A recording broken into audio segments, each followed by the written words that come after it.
Hebat. Maju.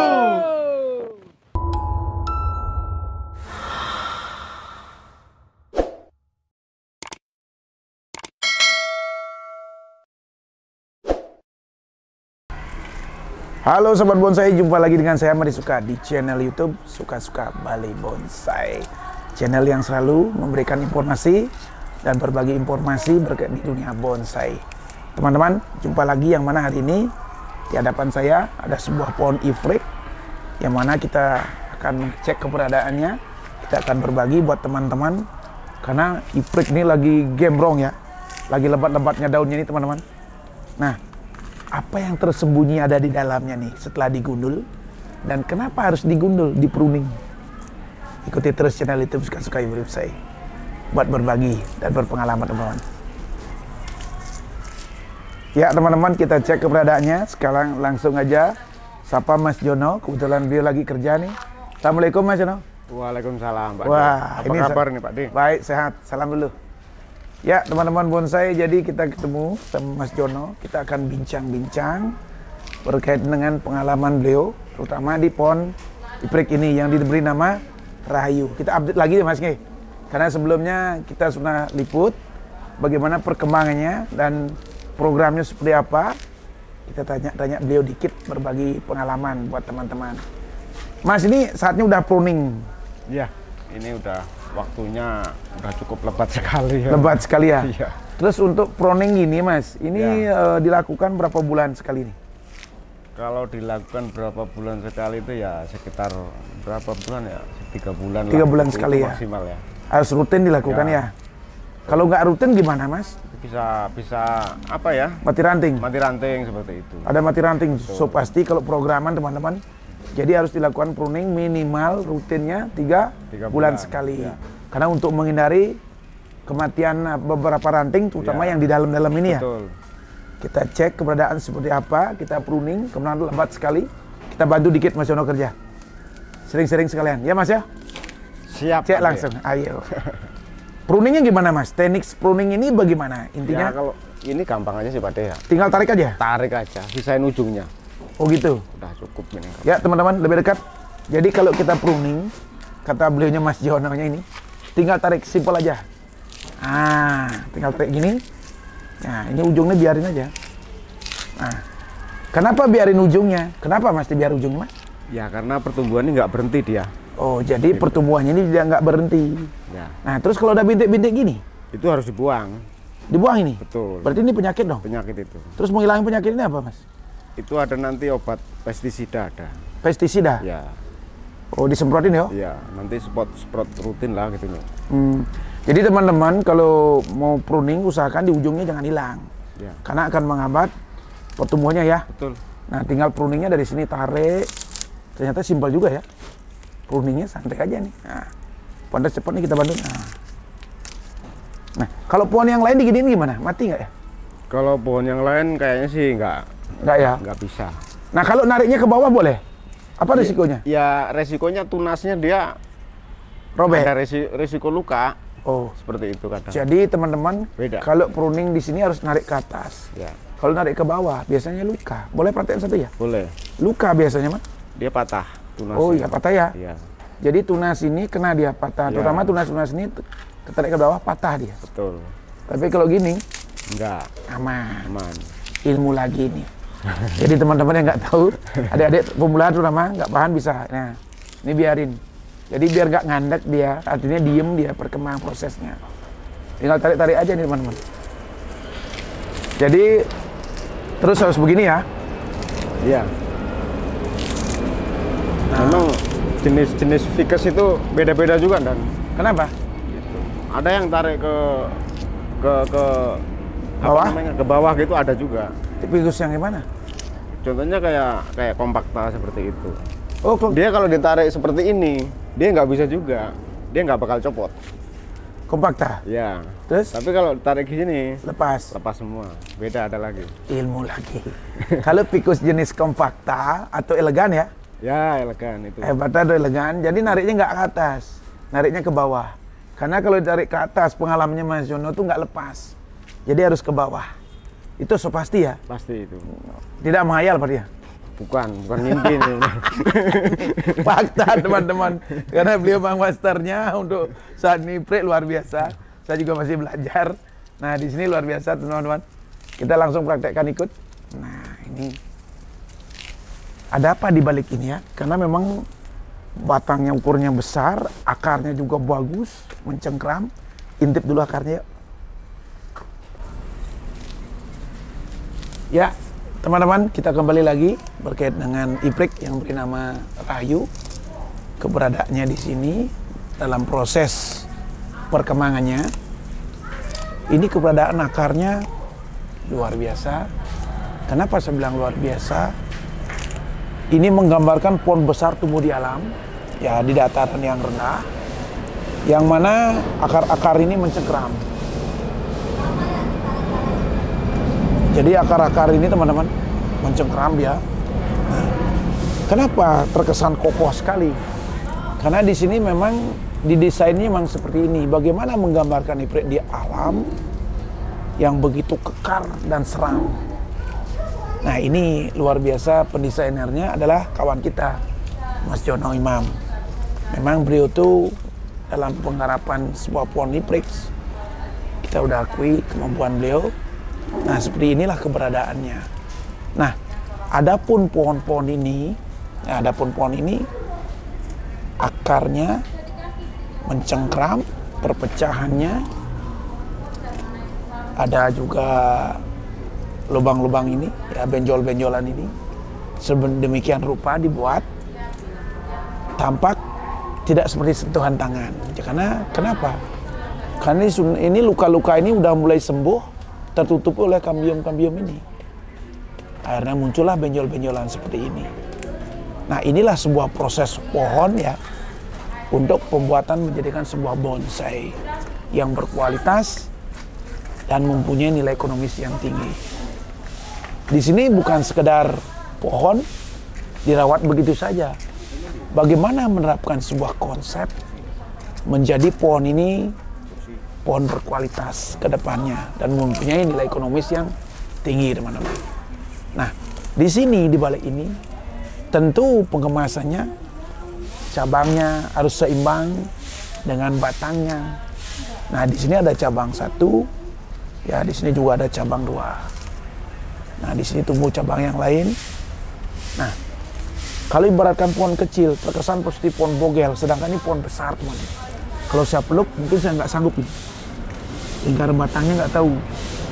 Berapa lingkar batangnya, Mas? Belum pernah ngukur. Belum pernah ngukur ya? Ada 1 meter lebih ya? Lebih ya? Lebih. Lingkar batangnya 1 meter lebih. Ya mungkin 1,5 meter lah. 1,5 meter. Ya.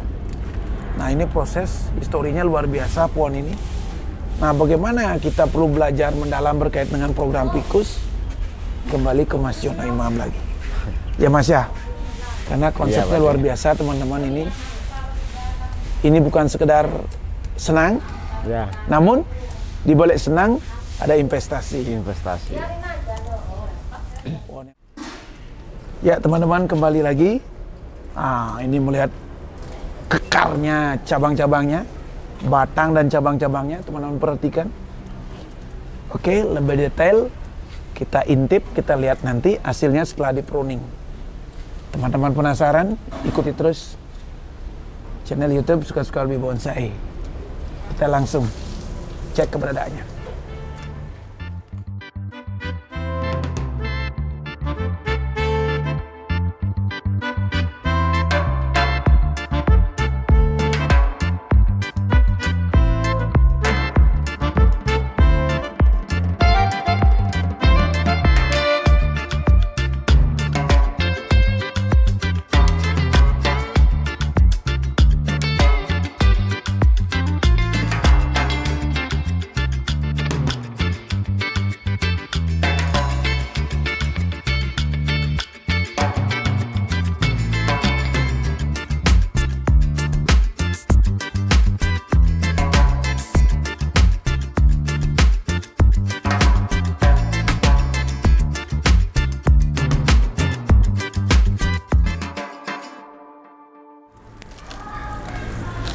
Saya sangat senang sekali dan bersyukur sekali teman-teman bisa pruning pohon semegah ini dan semewah ini, karena memang pohon ini mempunyai nilai harga yang luar fantastis sekali harganya.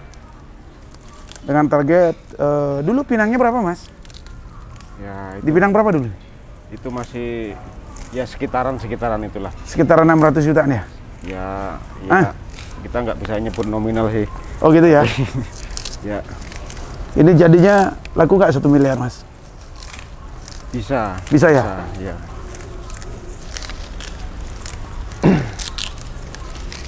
Ini pohon teman-teman, kemasan luar biasa, yang mana target kedepannya menembus angka eman.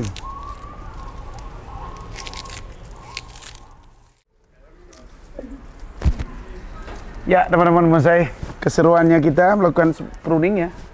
Teman-teman udah saksikan sendiri seperti apa. Mas Jono dengan Mas Aris orang kaya, senyumnya mempesona. Nah seperti ini, nanti kita bahas lebih detail. Habis pruning, apa-apa yang perlu dilakukan lagi ya mas ya? Ya. Kita ikuti, teman-teman ikuti terus ya.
Beginilah penampilan setelah di pruning, teman-teman bisa saksikan keindahan, kemegahan, dan munculnya karakter tua yang mana pohon ini dikemas sedemikian rupa oleh kawan saya, rekan saya, Mas Jono Iman. Nah, bagaimana beliau mengkonsep sebuah pohon ini dengan begitu tampilannya mempesona. Nah, perakaran ini dikemas sedemikian rupa oleh beliau dengan ketelatenan yang luar biasa. Kita perhatikan akar sudah mulai terpecah, susun rapi, karakter begitu terkesan tua, dan batang yang begitu elok, kelihatan kekar. Kesan tuanya muncul teman-teman. Percabangan juga, perpecahan cabang, anak cabang, ranting, anak ranting, dan selanjutnya kemasnya sampai atas. Mahkota sudah mulai menunjukkan kerapatannya. Namun sebelum kita tanya dulu pendesainnya, bagaimana perkembangan untuk proses kedepannya, berapa tahun jadinya, dan tahap-tahapan apa saja yang harus dikemas. Mas Jono, Ya. dengan desain seperti ini, berapa tahun lagi akan jadi? Ya, kalau berapa tahun itu kemungkinan ya sekitar mungkin bisa setahun atau 2 tahun. Bisa. Setahun, 2 tahun. Ya. Tahapan apa saja yang harus dipenuhi sekarang ini? Sekarang sudah mencapai apa ya? mungkin di anak ranting ya. Anak ranting ya. Ranting dan anak ranting. Ya. Habis pruning, tahap apa lagi kita? Ada pengamatan lagi? Ada nanti beberapa ranting yang harus diarahkan lagi seperti ini ya. Itu nanti kita arahkan lagi pakai wiring kan, seperti itu. Luar biasa teman-teman. Rekan kita ini, Mas Jono Imam, beliau selalu mendesain pohon-pohon yang betul-betul indah, mempesona. Bukan indahnya saja, yang mempunyai nilai investasi yang luar biasa. Karena target beliau, apa yang dikemas atau mendesain sebuah pohon yang ada di benak beliau selalu namanya konsep atau mendesain sebuah pohon-pohon yang berinvestasi nilai tinggi, terutama berkompetisi Mas ya. Betul. Kejuaraan ya. Kejuaraan. Yang pertanyaan saya, kenapa Mas Jono selalu berambisius untuk mendesain sebuah pohon, selalu ingin kontes dan ingin menjuarai? Iya. Karena ya salah satu itu apa ya? Itu syarat ya kalau bagi saya. Syarat untuk dikontes itu apa namanya? Suatu apa namanya? Kebanggaan juga. Kebanggaan dan pembuktian di media umum ya, pembuktian di mampu dan tidaknya. Nah, betul seperti itu.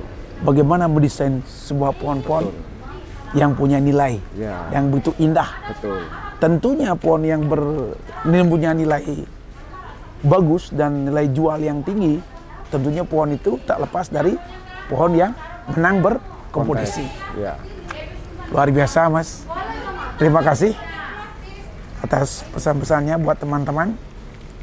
Teman-teman yang penasaran, ikuti terus perjalanan prosesnya sebuah pohon yang beri nama Rahayu. Ya. Jangan lupa ikuti terus channel YouTube Suka-Suka Beli Bonsai untuk mendapatkan informasi, inspirasi di dunia bonsai. Salam bonsai Mas. Salam bonsai.